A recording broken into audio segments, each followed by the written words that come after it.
Welcome. My name is Daniela, and you are listening to the Audacious Path podcast. Every single episode is specifically aimed at YouTubers and creators in the adventure space. So if you've been looking around for a bunch of advice, you are in the right place. Now, I'm particularly excited about today's episode because I'm guessing you've had this experience struggling with thumbnails and titles, just like I have. They're the bane of my existence, the thing that can make or break a video working. So I thought I'd reach out to Nate Kadlac from Approachable Design and see if he could give us some advice. Now, Nate has heaps of experience in the branding and design space. He spent the last 7 years as a creative director for a startup that ended up selling for 8 figures.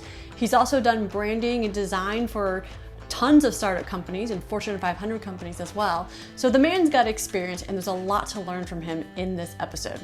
Now, we're going to start out first and foremost by talking about branding overall. So how you can think about branding for your website, for your LinkedIn, for your YouTube channel. And then we're going to move directly into YouTube thumbnail design. Hope you guys enjoy this podcast episode and get a lot out of it.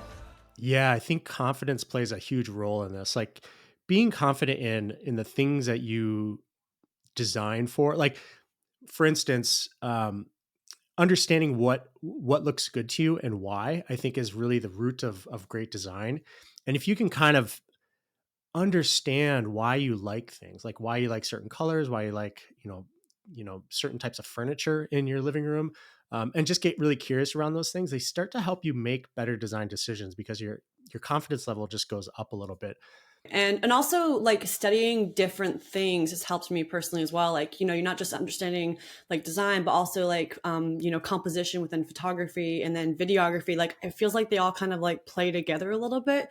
And so I've been able to like apply things across different fields within the creative sphere, if that makes sense. Yeah, I think that there's a lot of like great universal principles. I kind of talk a lot about the rule of thirds, and I think that applies to photography, applies to design, layout. Even hanging things on a wall, right? And so these things are universal. You're absolutely right. Just learning a few of those fundamental principles really takes you a long way. Studying basic design concepts and making your life living art where you're constantly curious about why you desire things, want things, and why things make you happy is a great way to learn about better design. However, you're not here because you haven't studied that stuff already. I'm guessing you've done a ton of research. So Nate is going to walk us through what it takes for him to figure out what design concept will work for a specific client. What are the challenges you face in teaching beginners all of these design concepts? Like, how do you go about that teaching process?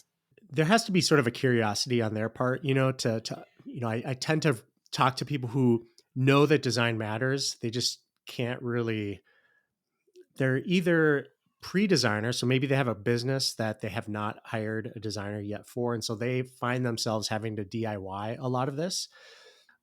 What I tend to offer is the ability to just let's look at, like, let's Google search your name, and we'll like do an audit and just pull everything together on a canvas, and we can kind of see where things are unorganized.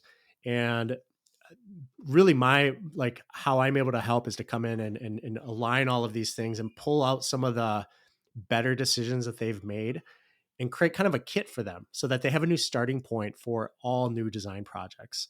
Can you go into some of those design principles? Yeah. So I work using a process. It's not necessarily, I didn't coin the phrase, but it's inside out design thinking is really around thinking about the user first, and then making decisions based on that. I use that as a way to talk about my own experiences and stories. And so inside out design is really about, I'm going to listen to you talk about some of your favorite, experiences, right? And we'll kind of go through maybe the places that you've loved to travel to. Maybe there are childhood stories that kind of come to mind when you think about what you love most about life. And then I think if you make design decisions that are connected to you personally, they have a longer lifespan, right? They become more timeless. You don't feel like you need to update your website if you love the color green because it reminds you of palm trees, which is my story, right? And so I love every time I sit down, I love using golds and greens because they bring me so much joy. I think most people get into this habit of like, I see something new that I like, and I'm going to just create a new design. Uh, and that's where this inconsistency kind of comes up in. So I think fundamentals, learning typography is really the place that I start, um, and how to combine colors, finding fonts that you love that you can, um, I think really like the 95% of the web is text. Even if you go to YouTube, um, there's a black rectangle box for the video, but like everything around it is text. So if you can learn how to use text in a kind of a legible, readable way, that really takes you most of the way. So I tend to start off with typography, learning some colors, how to combine colors, and then a little bit of like spacing and layout. And for the most part, that gets people to a place where they can actually go and create slide decks and websites that look great, and that are consistent. I love how simple it is. Like it feels like as you're talking, it feels really, really approachable.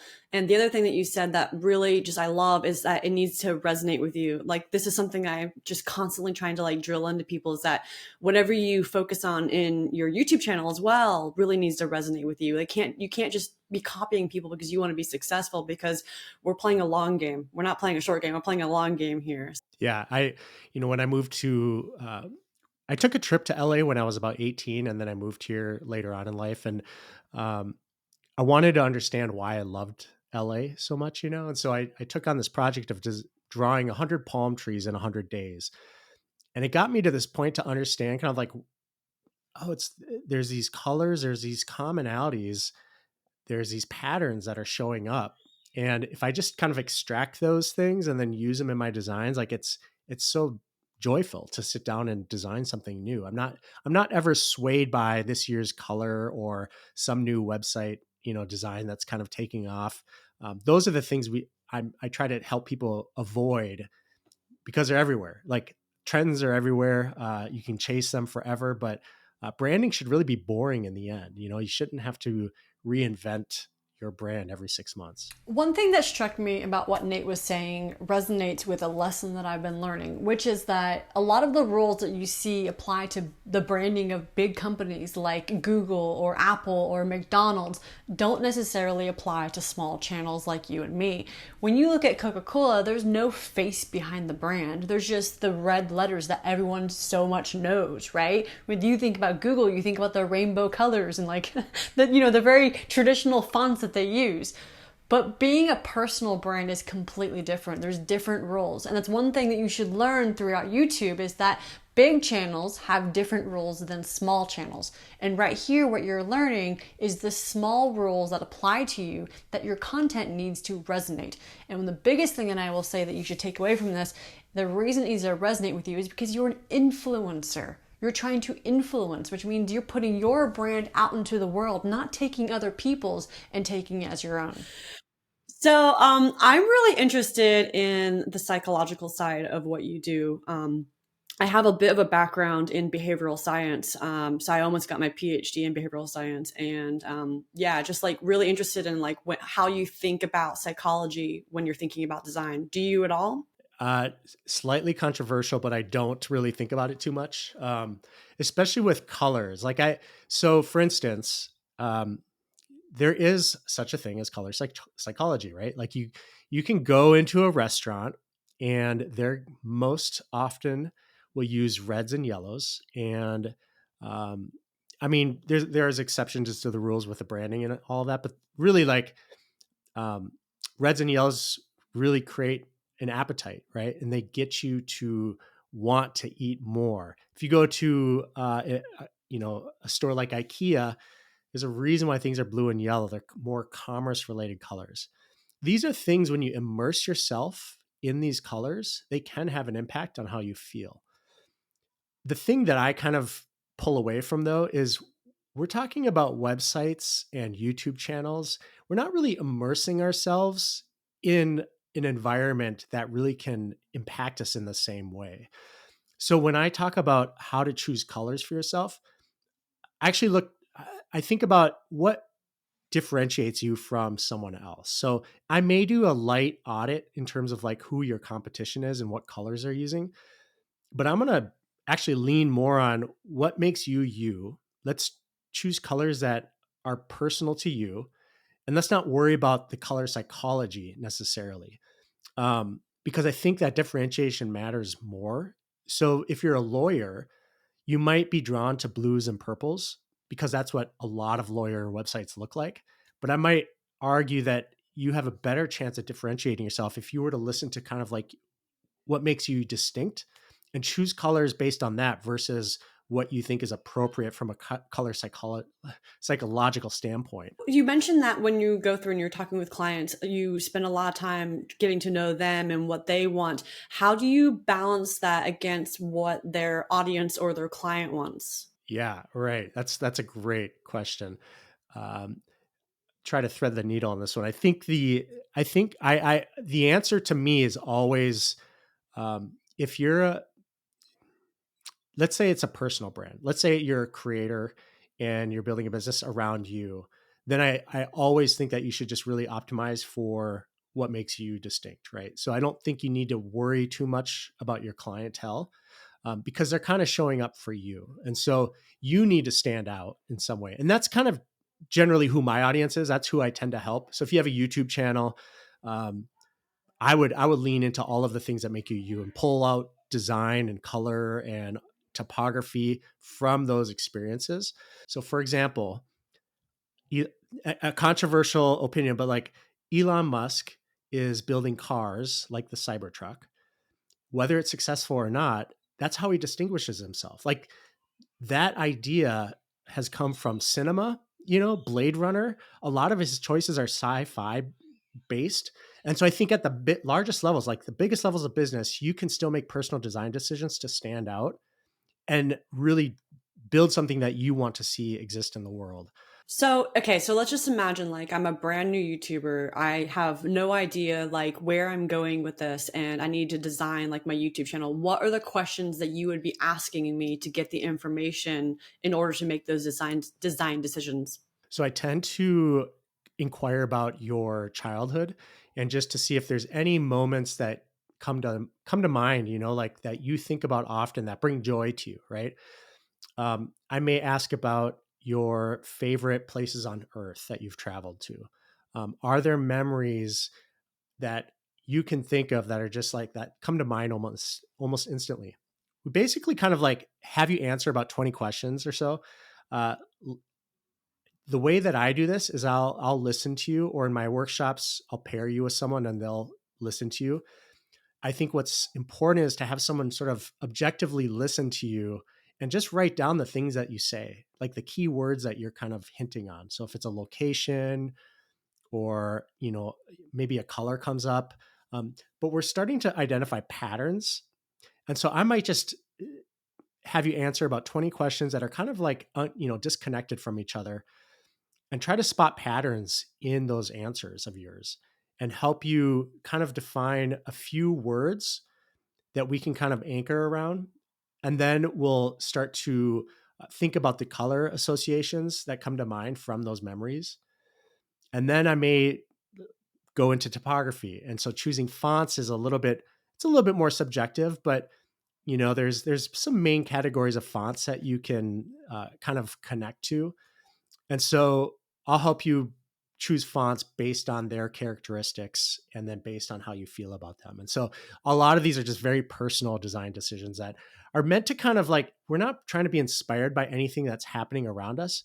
Once you make a few of these like 3, 4, 5 design decisions that are really intrinsically like you, that's never been done before. You'll never find that combination really from anyone else. And so that's what's really unique about crafting your own brand based on your own experiences. That's a really hard one for people to wrap their heads around when they haven't quite like developed the confidence of like having created for a long time. And I think it's the same within like storytelling and producing like video content, that you really have to go back to yourself And like you look at these some big creators and a lot of people will like copy their video ideas, but in the end, like those video ideas they came up with came from the heart. Like they weren't something that they were trying to copy. Yeah, Like they were, I always tell people, like, if you want to be an influencer, you need to influence, do not be influenced. So it sounds like it's the same kind of concept I there. love that. I think it's great to copy, to learn, and to be inspired, you know, to build a skill. But you're right. It's someone else made these design decisions for themselves or based on something else. Maybe they ripped off someone else, right? And then you're just ripping them off. So it's kind of like you don't know exactly why they made those decisions. So it's kind of hard for you to really be accurately inspired by anything, like a website layout or something like that. Like it's hard for you to know that came from a sense of joy for yourself, because you're probably going to feel like it's gonna change in a few months, right? Like you're gonna get kind of bored with it because it's not really you, and then you might see something else that looks cool and grab onto that. So Nate's message around getting bored and inconsistency is definitely one that you should heed. I remember back when I had my old channel and I was just trying to grow, but nothing I was doing was from the heart and therefore it wasn't resonating. So I was constantly changing topic. Every 3 months I would do a different topic, and therefore I was not attracting a consistent audience. So this idea that you need to find content, find a brand, find colors, find everything that resonates with you is not just in the branding and marketing sphere. It should be for your overall YouTube channel. Find something that resonates. Now we're going to jump into something a bit more specific within the design sphere. So you've mentioned typography a couple of times. How do you go about selecting it? Like, so for me, for example, like when you were going through and you were asking those questions, some of the words that came to my mind were like the Rocky Mountains, like just being in the mountains and going exploring and adventuring. Like that was a big part of my childhood, was like hiking and stuff like that. How would I go about choosing typography? yeah, that's great. So Rocky Mountains, let's say that's something that you just want to kind of like find a font around. I would go to fonts.google.com. I would type in your name or the name of your business, because we all love seeing our own name. That's our favorite word. Uh, Increase the font size to like 60 points so you can really look at these things up close. And then look at the characteristics. Look at, the Q or the R, and just like kind of like almost like fall in love with like a letter. And that connects you a little bit more deeply to that particular font. And it seems like that same kind of idea could be applied across many different parts of like choosing design. Like we talked a little bit about color, but like really like thinking about like the different shades as well. And not just choosing, like, for example, me, purple is a big color for me, but like really like having a think about like how different things make you feel is like kind of the base of what you're saying. It is. And I know that can be a difficult thing to deal with, because like, uh, we got to be conscious of like how we feel about something, and sometimes it's just easier to ignore that and just kind of like choose something that looks great. So yeah, it takes a little bit more effort, but usually I find that investment ahead of time is worth it. Yes, for sure. Indeed, it might take a little more effort at the forefront, but then you'll end up having a brand that you truly love and design that you won't want to change constantly. But what do you do if you're trying to create thumbnails that address several different topics in several different adventures? How do you keep your brand consistent then? When I think about thumbnails, I think about what's the perfect thumbnail? Like in your mind, what's a perfect thumbnail to you? Well, I've been deep diving into this, but I think probably like the biggest thing that I would say is that it produces a bit of intrigue for me. Like I'm like curious, and it's clear, like from the thumbnail, like what's coming. Like there's probably like something in the background that like hints at something to come. And I quite like the faces. I work in, of course, like vlogging, so like we're the center of like our channels, and I it's funny because like little things like just like trying to be a bit attractive, I think makes a huge difference to a thumbnail, because in the end, like, go down to the basic needs of humans. People like to look at attractive things. So just like making a little bit of effort to like be attractive and make the whole thing like visually attractive. Yeah, 100% agree. Uh, I do think that when you look at the spectrum of what is a great thumbnail, if you look at what the most popular YouTubers are doing, they tend to have a higher budget, so they can spend more crafting a story without words. I actually think the best thumbnail you can create uses no words at all. But that means that you need to create a story in that thumbnail that conveys, the story, the plot, the transformation. And that's really tough to do without a budget. There's a number of ways to communicate this, but what's happening from point A to point B? What are people trying to do? Can you communicate that in your thumbnail? I think that's probably the next best type of thumbnail. For most of us, even that is kind of difficult. And so we kind of have to lean on, let's just create a nice looking thumbnail that's consistent. For all of our videos, we use the same colors. It's heavily branded. And so I tend to help people choose one color, a couple of words, a main photo as the focal point. And I think that's better than most. And then there's like the rest that are like way too many words, way too many drop shadows, way too much stuff. And that's like kind of like the bottom of the barrel of the YouTube thumbnail world. So I look at it as a spectrum. If you have the budget, I would say hire someone to design something, maybe potentially without words, and go shoot some custom photography. But most people can't do that because it's an investment. So I tend to kind of operate with people in that middle to above average area of like, let's just create a really nice branded thumbnail for you, so people recognize it's your thumbnail when they come to your channel. So this makes me think. So like, for example, one day I'll go visit caves. And one thing I'm always thinking about that story. I love that you mentioned the story. So I'll have a cave and something, strange happened while I was there. So I'll have the cave, I'll have me at the forefront, and then I'll have like a hint in the background of like whatever I saw that was weird. And the next day I'll be on a sailboat because I'm an adventure channel. So it's very broad adventure. And I'll be on a sailboat and, we'll have a big storm that came through. So it'll be, again, me at the forefront and you'll see the sail like flapping in the background. So it's always hinting at the story. The element that's missing for me in what you're saying is, how do I make a consistent brand with those things when there's all these different adventures happening? Does that make sense? Yeah. So digging into that a little bit, I think you're spot on in terms of picking one thing that happened. That's the most interesting part of that video, and then highlighting that. So if it's a boat, a couple of like small things I would just do are making that boat the focal point. Not me. Yeah, not you in that particular thumbnail. I would probably if the story centers around the boat, maybe there's something happening with the boat that's interesting. Or if it's a picture of you on the boat or doing something, I think that could work too. But really, you're trying to pick one focal point and not confuse it with anything else. And then maybe use some text, 2 to 3 words, but really try to keep that image, the priority of that image on the subject matter, or what's the most important thing happening. I think that's where people tend to kind of like incorporate too many things, but that's where it gets really confusing. And every additional element, imagine like a, trying to think of the best way to explain this, but like just a list of like 1 through 10. And each item that you add to that design is a number on that list. And everything needs priority, right? Something needs to be number 1, something needs to be number 10.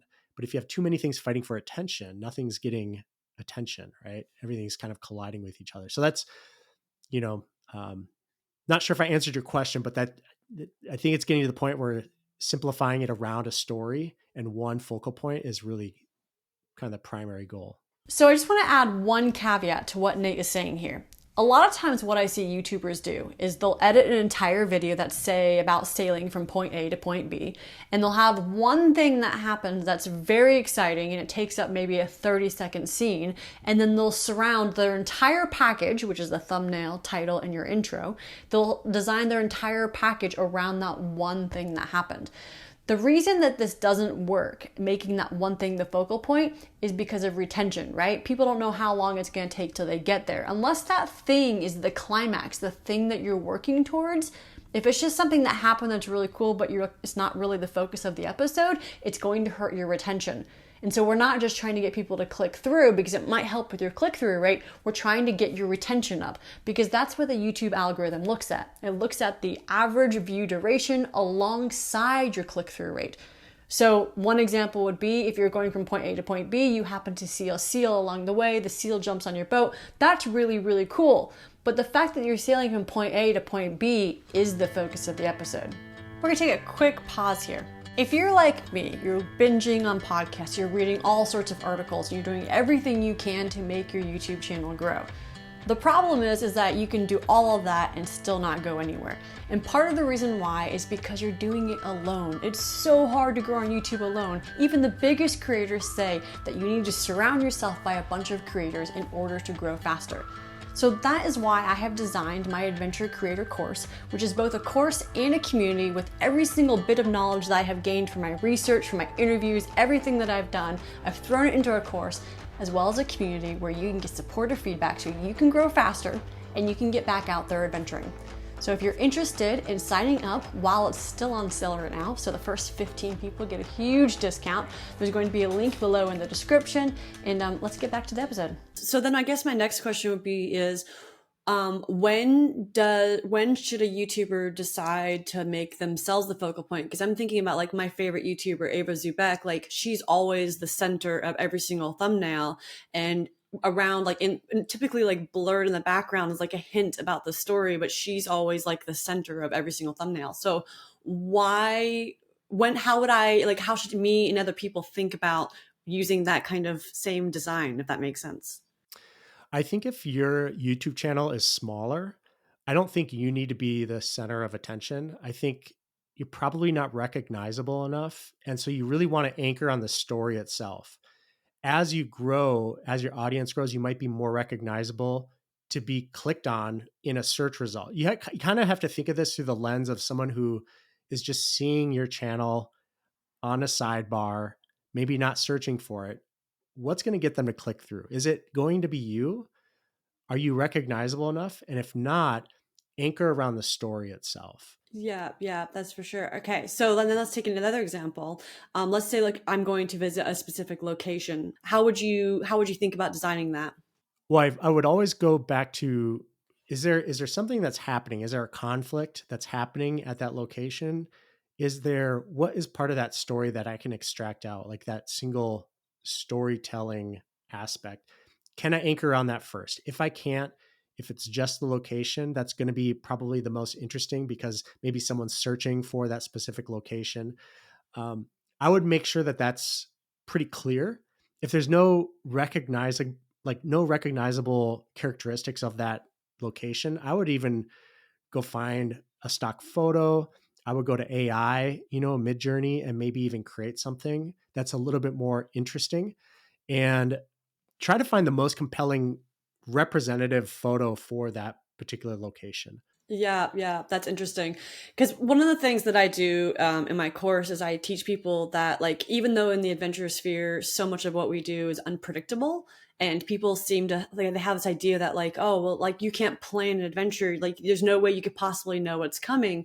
And I always tell them that's not true. Like you do know what's coming, and you can plan in advance. Like if you're going to the Grand Canyon, you know you're going to see the Grand Canyon.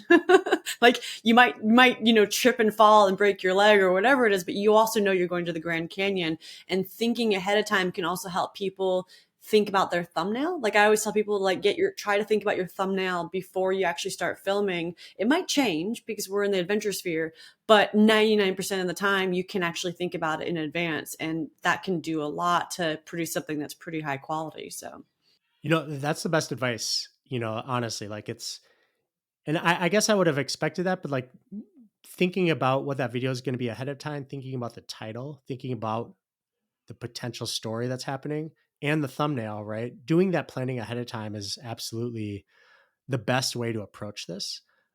Helps you kind of prepare for what shot you want to take, helps you think about, do I need to shoot something custom? Do I need to think about sourcing an image, that's going to be right for this? So yeah, it's probably the number one thing. And I'm glad you brought that up because waiting until you're grabbing a screen grab of your own video, that's not quite, right. Like it's okay.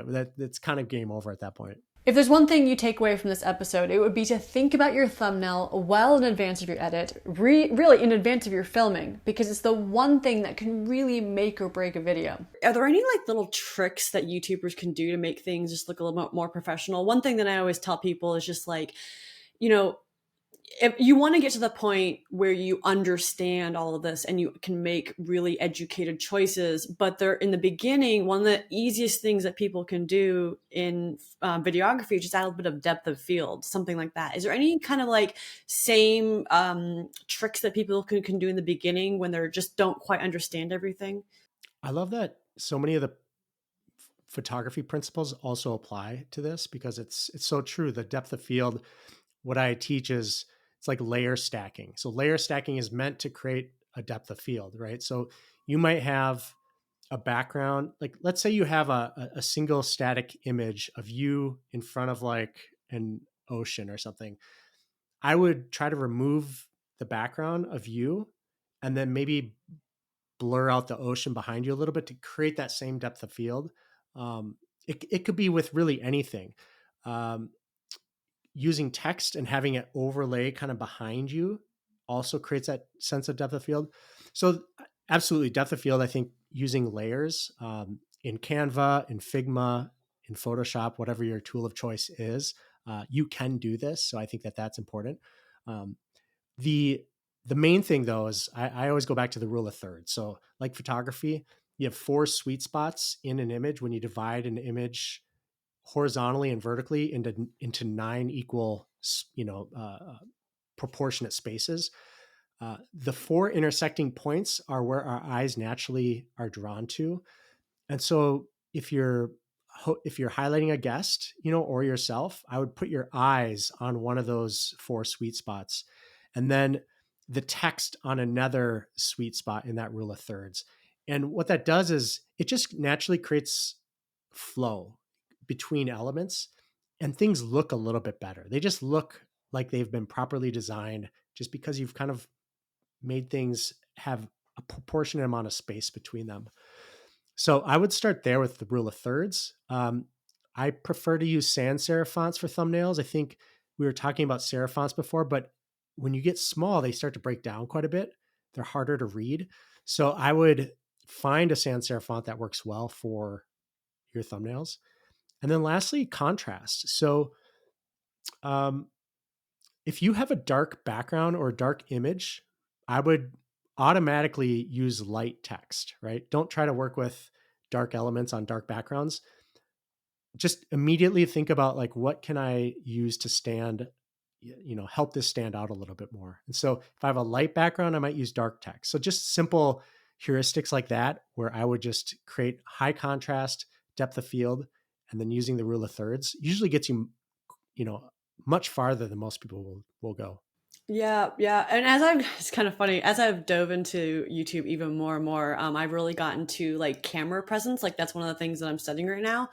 And there's tiny little things you can do that will just like make you pop a little bit more. And it's like simple things like what you wear can have such an impact. Like I don't know if I encourage people who are doing lifestyle vlogging to change their lifestyle to fit the videos that much, because I think we need to go back to the key principle you said, where it needs to resonate, right? It needs to be personal.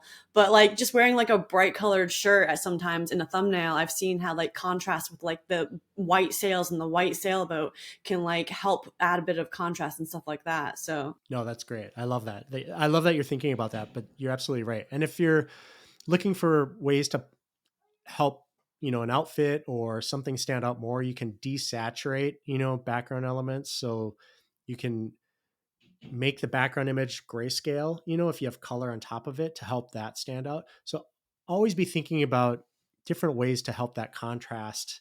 I hate the words pop, but like that's what you're really trying to do is get something to stand out against the other 12 thumbnails essentially on that YouTube screen. and what are some mistakes you see? Yeah, too much text is mistake number one. Well, how many words is that? Oh, so too much, I would say, is like above 5. I try to stay between 2 and 3 for the most part. The biggest thing though too is people will try to position a photo and then lay text above it, and then they might be at this point where like, oh, that's this white part of the text is kind of above this bright spot in the photo, and it's really hard to read, right? And so they might like throw in a little like screen between the text and the photo, which kind of like makes the photo really dark, but it's kind of hard to read. So I think most people will then like use these like garish drop shadows.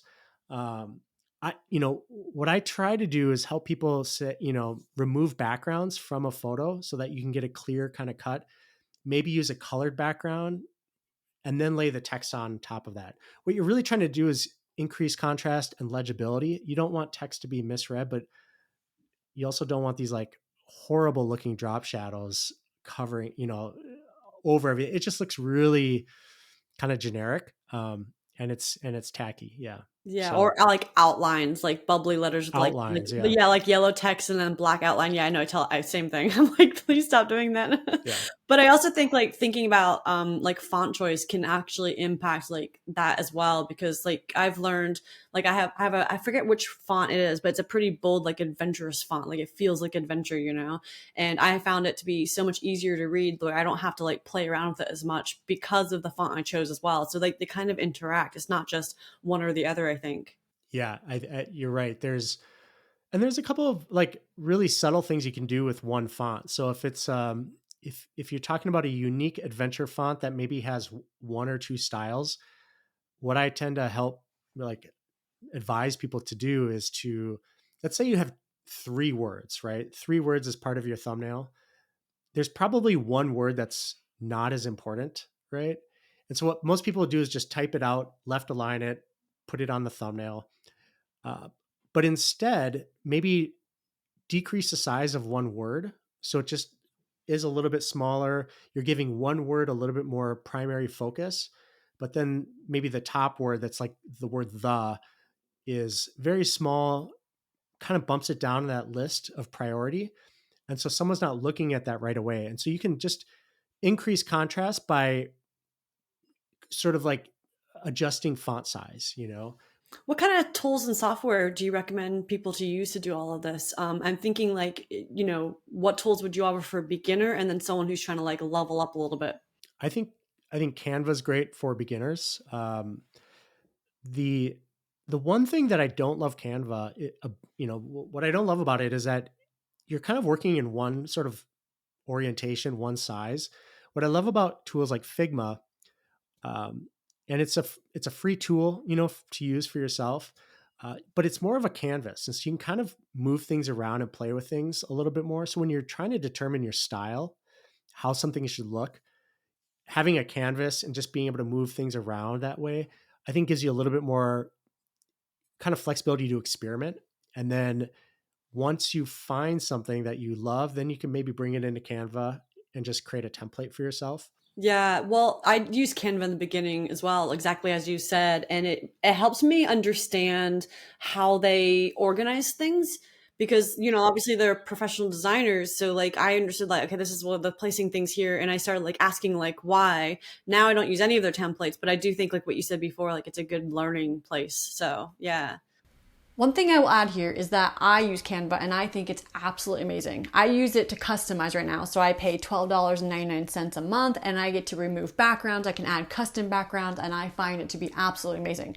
But when I first started, I actually used the free version and I used a lot of their templates. And what I found is that they were excellent for learning. You can figure out why they place the letters in certain places or blocks in certain places, why they use certain color combinations. It's a great way to learn just using the thumbnail templates on Canva. I wanted to just bounce back just a little bit because I was thinking about something that I see all the time that I am hoping that you're going to agree with me on this, but we'll see. How do you feel about people's logos on their thumbnail? Yeah, there's no need for it. There's no need for a logo. I tend to, again, it's a thing that's distracting. So it's another thing that takes away from the story. A logo doesn't add anything to a story. And really YouTube thumbnails are really just about conveying a story, getting you to click through because you're being curious about something. Uh, yeah, even when you get to a channel, you have a spot where you can upload a logo. You can have your watermark on there if you want. You don't need to add a graphic logo on that as well. I know I'm totally with you. The advice that I've heard is that we're talking about like limiting focal points, that you should never have more than 3 focal points. And if you include your logo, then that's one of the focal points. So you're limiting yourself.